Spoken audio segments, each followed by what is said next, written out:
Em 1861, Dom Luís empenhou grande parte da sua energia na escolha do recheio para os aposentos da sua futura esposa, a princesa de Saboia. A sua opção recaiu sobre o estilo Napoleão III, que tinha na época grande expressão a nível europeu.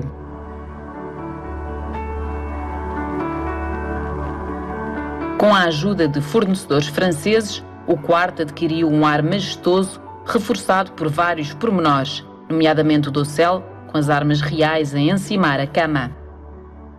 Ficou desta forma cumprido o desejo de impressionar Dona Maria Pia, e fosse ou não uma prova do seu amor, a verdade é que não deixa de ser encantadora esta preocupação de um rei para com a sua rainha. O vestíbulo, de acesso à escadaria nobre, é quase na sua totalidade revestido por calcário conquífero. Nos 4 janelões, uma luz perfeita por se assemelhar à solar ilumina a sala da forma certa e faz brilhar as armas de Portugal, Saboia, Saxo-Coburgo e Bragança. A caleça que aqui se encontra foi oferta do rei Vítor Manuel II de Itália à sua filha, a rainha Dona Maria Pia. No projeto de 1802, não foi pré-definida nenhuma zona em concreto para instalar uma sala de jantar. As funções de cada compartimento dos palácios iam variando consoante as necessidades, gostos e até mesmo as modas. Rafael de Castro, o arquiteto responsável pela sua traça, adjudicou o trabalho ao entalhador Leandro Braga.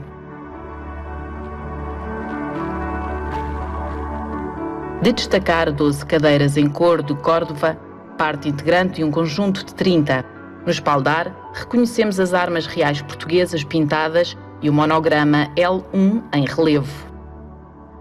O requinte e o preceito decorativo e arquitetónico estendem-se até mesmo aos locais de passagem. Em dias de festa, a entrada fazia-se pelo vestíbulo e o acesso às salas de cerimónia era feito através da escadaria nobre, de acesso ao andar superior, dedicado às recepções de gala.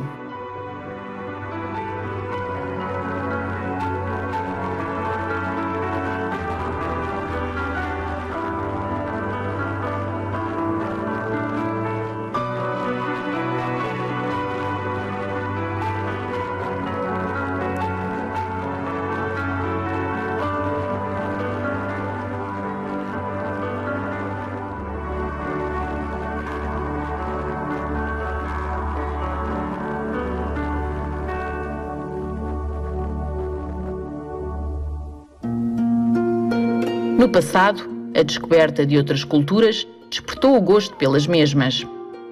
A sala chinesa surge nesse seguimento e é aqui que se confina a decoração e a arquitetura orientais.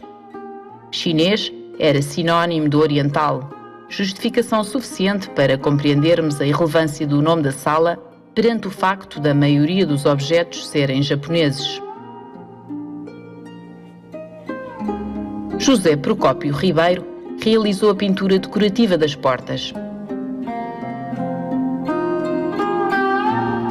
Em seda natural entrecruzada, este teto imita na perfeição o de uma tenda, o que lhe dá um ar acolhedor que mais nenhuma outra sala do palácio consegue ter.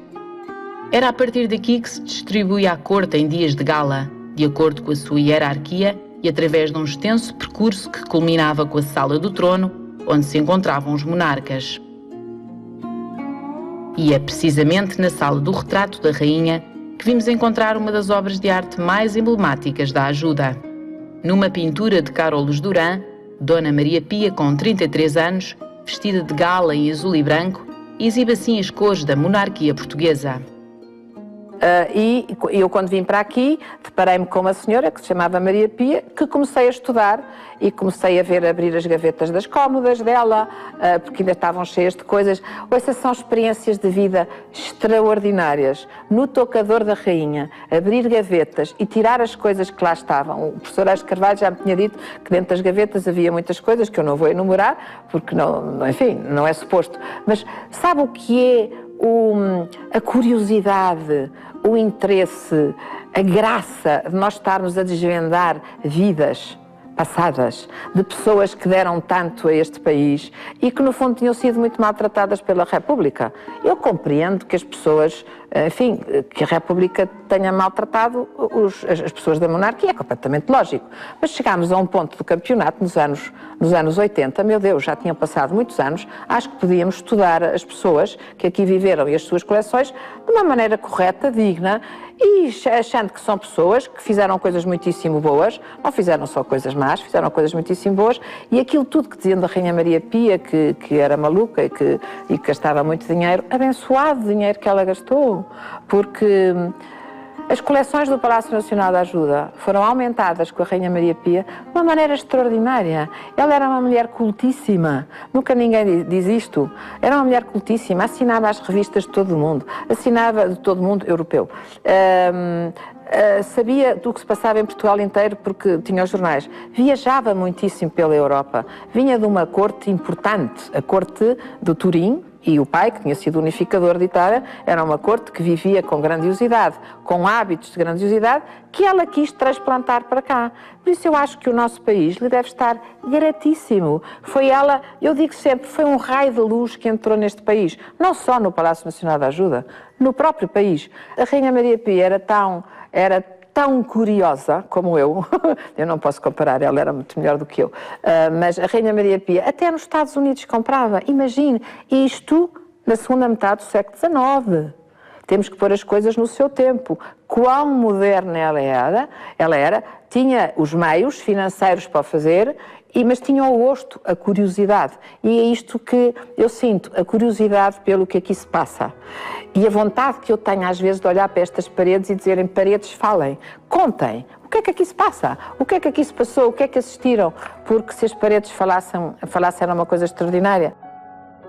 Outro objeto que deslumbra mesmo os mais indiferentes é esta credência de pedras duras. Original de Espanha, produzida pelo Laboratório de Pedras Duras e Mosaico de Bom Retiro no século XVIII, encontra-se agora num extraordinário estado de conservação. O país vizinho organizou uma exposição com alguns exemplares deste laboratório e tratou do seu restauro ao integrá-la nessa mostra. A sua composição é muito variada e rica. Ardósia, rochas siliciosas, calcário cristalino, lápis lazuli, jaspe, calcedónia, alabastro, bronze dourado e, por fim, ferro. No gabinete de trabalho do rei Dom Luís encontram-se 2 jarras-ovo com montagem em bronze. Foram fabricadas na manufatura de Sèvres e oferecidas em 1856 por Napoleão III a Dom Pedro V. Fabricado em França segundo métodos artesanais, o papel de parede que reveste a sala constitui o original do século XIX. E o antigo gabinete del Rei tinha uma decoração perfeitamente, enfim, feita nos anos 50, com um algodão a cobrir as paredes. Quando nós decidimos fazer a obra, tínhamos as aguarelas e sabíamos que havia um papel. Conseguimos encontrar 1,5 centímetros de papel. Esse 1,5 centímetros correspondia exatamente ao desenho que vinha na aguarela de Casa Nova, o que significava que tínhamos na mão um bocadinho do papel original, e com esse bocadinho e com a cumplicidade e a amizade do Museu das Artes Decorativas de Paris, conseguimos descobrir, ao fim de 2 anos de espera e de angústia, conseguimos descobrir o autor, o Sr. Turquetil. Fizemos a cópia exata em Saumur, num atelier, pagámos 5% de royalties ao museu e temos um dos papéis mais deslumbrantes que este palácio tem.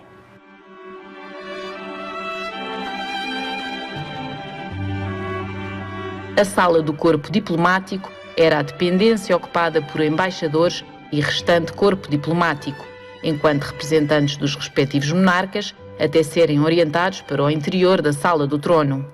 À semelhança da sala do reposteiro, foram armados aqui os panos de porta com as armas da família Távora, dos quais este é o único exemplar que mantém as armas de origem. Noutro exemplo ao lado, e novamente para ocultar o escudo dos Távora, foi colocado por cima, uma vez mais, o dos Valença. Ao lado, numa sala a elas dedicada, as mulheres dos diplomatas aguardavam aqui para prestar cumprimentos aos reis. A decorar as paredes, 3 de 4 tapeçarias de manufatura dos Gobelins. Pertencem à série Costumes Turcos, estando uma delas em reserva. Ladeando a tapeçaria central, 2 retratos de Dona Estefânia e de Dom Pedro V. No entanto, a verdadeira visita do andar nobre do palácio só começa de facto quando entramos pela primeira vez na majestosa Sala do Trono. Esta foi durante quase 2 séculos a sala da mais alta representação da nação. Quando se dava a entrada do rei, os músicos tocavam o hino da carta. A cerimónia de beijamão, uma das mais simbólicas no protocolo da corte, era aqui que acontecia e servia para os súbditos demonstrarem lealdade e obediência para com o seu monarca. Este par de tronos reais é de origem portuguesa e pertence ao período joanino. A madeira é de castanho, entalhada e dourada. O veludo de seda lavrado. 2 anjos tenentes ladeiam as armas de Portugal no topo do espaldar. Os tronos foram restaurados com Dom Luís I e Dona Maria Pia, e foi durante o seu reinado que voltaram a desempenhar funções protocolares. No teto, a virtude heroica, mais uma alegoria, desta vez de exaltação ao rei Dom João VI. Uma composição densa e complexa da autoria de Manuel Piolti e Máximo Paulino dos Reis. De cada lado da grande porta que dá acesso às grandes salas de recepção, 2 enormes retratos de Dona Maria II e Dom Fernando.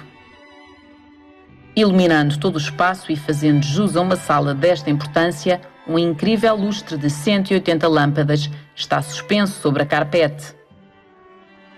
Numa das ações de limpeza desta sala foi descoberto, junto das janelas superiores, a assinatura das últimas pessoas a restaurar o engenho das mesmas. Nós, que sou um voluntário e eu, tivemos acesso às janelas superiores, que estão altíssimas. E de balde, esfregona, de aspirador oferecido, como pode imaginar, o balde e a esfregona não, mas os aspiradores oferecidos, subimos e começámos a limpar. Vimos coisas extraordinárias, porque, quer dizer, há quantos anos é que não se ia aquilo é altíssimo. E quando, na segunda janela, na primeira janela não encontramos nada, na segunda janela que limpámos, vimos na pedra, na parte interior da pedra, escrito assim, eu, e depois um nome, e outro nome, e fulaninho, não sei o quê, ao serviço do Sr. Coutrinho, fizemos este trabalho em dezembro de 1902. E depois encontramos desenhos, tudo escrito a lápis. E eu achei aquilo engraçadíssimo. Em 1902 nós tínhamos as obras datadas mais tardiamente, depois continuámos a lavar janelas e a pôr os stores, e depois chegámos a outra janela, já estávamos em março de 1903. Tudo escrito a lápis, tão engraçado. Sabe, são essas mensagens que nos vieram datar a obra.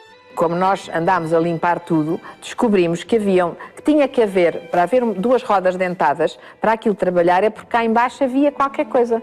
E fomos ver um motivo decorativo assim redondo, lindíssimo, e ao lado desse motivo decorativo nunca ninguém tinha visto, porque também nunca ninguém tinha tido razões para procurar, havia uma seta escrita a lápis, com uma seta para a direita a dizer abrir, depois por cima havia uma seta para a esquerda a dizer fechar. Nós levantámos essa coisinha, puxámos aquela coisinha para o lado, tinha um buraco e um sítio onde entrava uma alavanca, de certeza. Bem, fomos para a zona das reservas e nós vamos descobrir o que é que seria a alavanca disto, e descobrimos. A partir da Sala do Trono, podemos então empreender uma viagem de descoberta através das salas mais impressionantes do palácio. Pudéssemos nós recuar no tempo e conseguiríamos ouvir as músicas e os passos que as acompanhavam nos inúmeros bailes realizados nesta sala de Dom João VI. Era habitual servir-se neve, refresco e ponche. Uma ceia volante e chocolate quente aconchegavam os convidados ao cair da madrugada.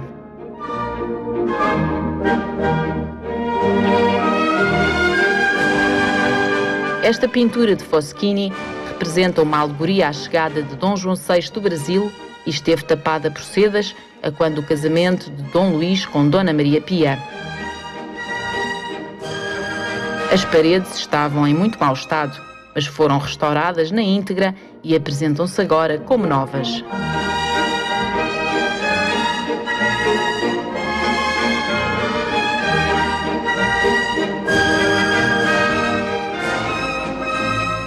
O teto é do mesmo autor e ilustra o concílio dos deuses.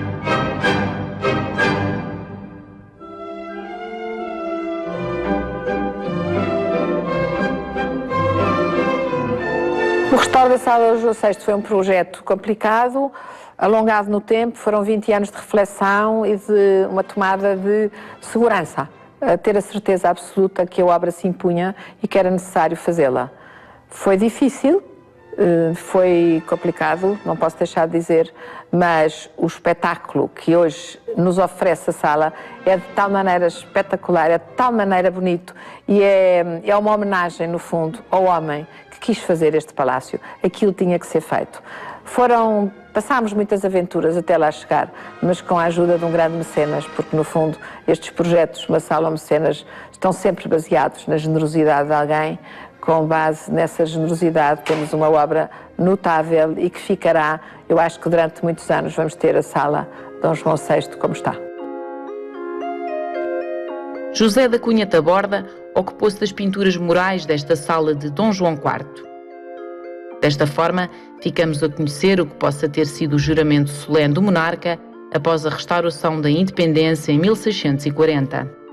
Durante as cerimónias, esta era a sala atribuída aos representantes dos poderes legislativo e judicial, aos militares e aos altos dignatários civis e eclesiásticos. Com base num óleo de Domingos Sequeira, o teto enriquece e dignifica este espaço, já que ao olharmos para cima, são a justiça e a sabedoria que observamos.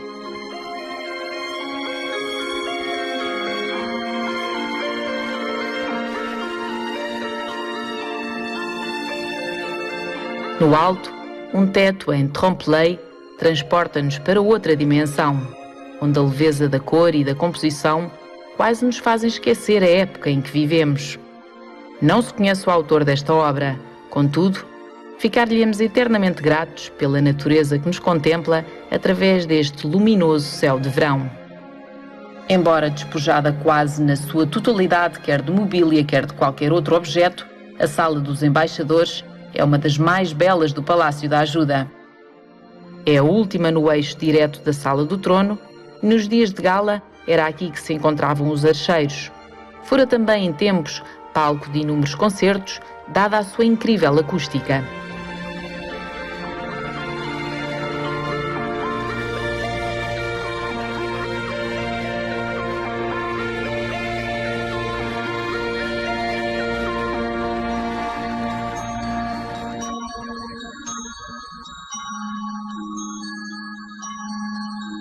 Existem lugares assim no mundo, que nos engolem num abraço e que nos enaltecem, fazendo-nos crer que descodificamos finalmente a linguagem do céu. Muitos dos momentos da vida social e política mais marcantes do século XIX passaram-se aqui. Terá sido este o cenário, monumentalmente adornado até ao limite do bom gosto e perfeição, adequados à época, onde se realizaram os banquetes da Casa Real. As opções decorativas passavam pela abundância de plantas admiráveis, mas também de pratas, refletiam a luz das velas e se multiplicavam indefinidamente pelos aparatosos espelhos. As 180 cadeiras desta sala foram uma encomenda de Dom Carlos em 1903, por ocasião da vinda do rei Eduardo VII da Grã-Bretanha a Portugal.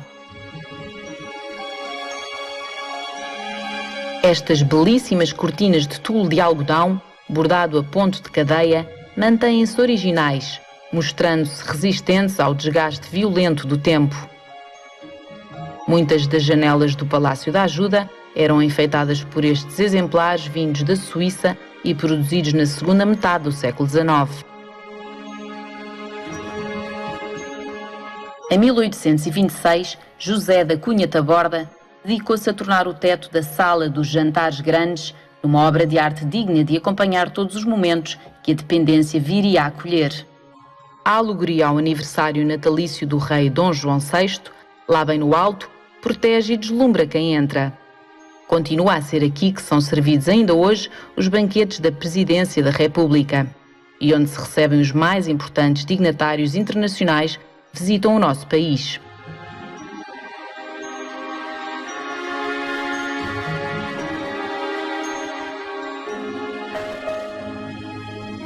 O Palácio Nacional da Ajuda integra importantes coleções de artes decorativas datadas do século XV ao século XX. São de salientar os núcleos dos séculos XVIII e XIX, orivesaria, joalharia, têxteis, mobiliário, vidro e cerâmica, bem como as coleções de pintura, gravura, escultura e fotografia. Entre 2011 e 2012, esteve patente ao público a exposição 25 anos de aquisições e doações. Foi organizada com o objetivo de dar a conhecer uma seleção de mais de 1000 peças doadas ao Palácio Nacional da Ajuda ou adquiridas nos últimos 25 anos e visou ainda prestar homenagem a todas as entidades públicas e privadas que favoreceram o Palácio e as suas coleções. 10 salas foram ainda objeto de restauro e reconstituição histórica na concretização do projeto Uma Sala, um Mecenas. Através do percurso museológico, peças que outrora pertenceram à Casa Real vão saciando a curiosidade de todos os que gostariam de conhecer um pouco melhor a vida do século XIX. Mas a iniciativa não fica por aqui. Este é um processo em permanente progresso, ao qual se espera somar mais peças que venham a ser, entretanto, adquiridas ou doadas. A informação resultante do permanente trabalho de investigação realizado no Palácio vai proporcionando o enquadramento certo das mesmas.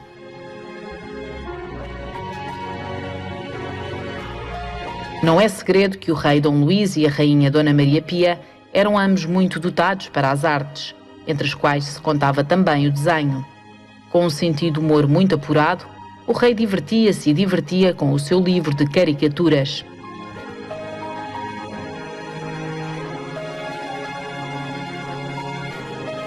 A rainha, com pinceladas sonhadoras mas firmes, encantava com as suas composições equilibradas.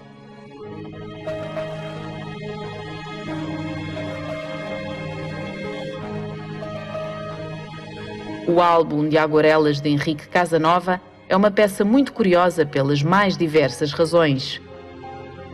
Trata ao todo 19 salas dos Passos Reais da Ajuda, Cascais e Sintra, ao tempo de Dom Luís I, e terá sido executada entre os anos de 1889 e 1895. A sua magnífica capa é da autoria da Casa Leitão e Irmão. Feita de couro e prata, ostenta as armas de Portugal cinzeladas. Os seus desenhos foram apresentados para aprovação apenas em 1895, apesar de se tratar de uma encomenda feita pela rainha Dona Maria Pia, com o intuito de oferecer o álbum ao rei como presente de aniversário em 1889. Infelizmente, o rei nunca chegou a ver o álbum. A sua morte, 15 dias antes do seu aniversário, desacelerou a urgência do trabalho do artista e em setembro de 1891 as aguarelas não estavam ainda terminadas. Em junho de 1989, os herdeiros de Dom Manuel II venderam-no em leilão, sendo desta forma adquirido pelo Palácio Nacional da Ajuda e voltando ao seu local de origem. A fase que nós conhecemos bem é a fase que está ligada às aguarelas de Henrique Casanova, aguarelas que nós compramos em 1989, aguarelas que foram, enfim, já serviram, foram utilizadas pela primeira vez para a exposição de Dom Luís, porque nós já conseguimos fazer a reconstituição histórica dos apartamentos de Dom Luís com base nessas aguarelas. E as aguarelas são a cores e mostram onde as peças estavam, onde estavam os quadros, onde estavam os tapetes, onde estavam os móveis, e por isso são uma informação preciosa.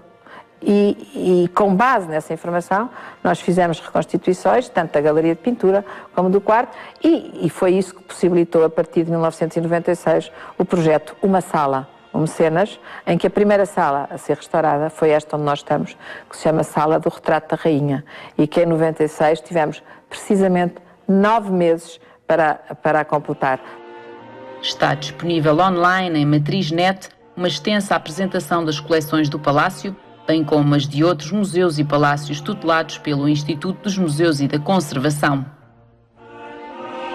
O Palácio abarca hoje vários organismos, entre eles a Biblioteca da Ajuda, outrora a Biblioteca Régia, situada na ala norte, o Instituto de Gestão do Património e na ala sul, para além do museu, o Instituto dos Museus e da Conservação. Uma vez por ano, o Palácio acolhe alguns trabalhos de artistas contemporâneos. O tema para a elaboração das suas obras é precisamente este magnífico edifício.